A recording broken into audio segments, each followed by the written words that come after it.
Labour's proposed changes to civil servant pensions could push future retirees into a life in poverty, unions have warned. Last month, reports surfaced that Chancellor Rachel Reeves was floating paying for higher public worker salaries in exchange for pension plans which reward lesser returns. Under the rumoured proposal, teachers, nurses and civil servants could be given thousands of pounds more in their current pay packets but will have to accept lower pension benefits. However, the National Education Union, NEC, is sounding the alarm that Britons will have to choose between poverty now or in retirement. The union's secretary Daniel Kabede explained, "Public sector workers want to be rewarded fairly for the difficult job they do. They want fair pay and they want to defer some of their earnings so they can live a dignified retirement with a fair pension.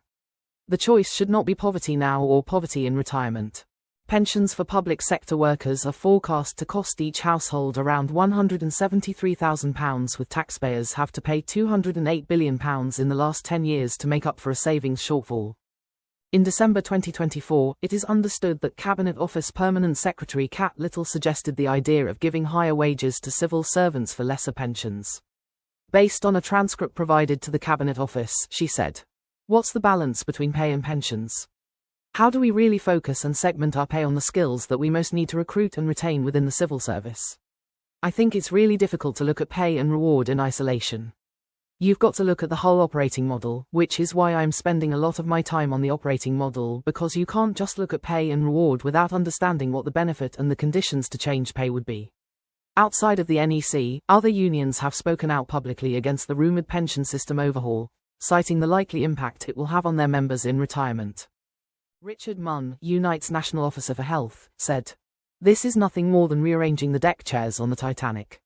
The real issue is about providing more investment in public services. Lower pensions would force workers to work even longer, when too many are already being forced out of the health service before reaching pension age due to illness and ill health."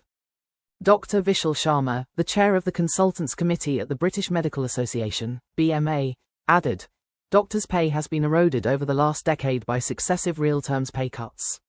The value of our pensions has also been severely reduced due to a combination of a reduction in pay, pension reforms and pension taxation. It would be neither fair nor reasonable to suggest that our loss in pay can be addressed by further raiding our pensions."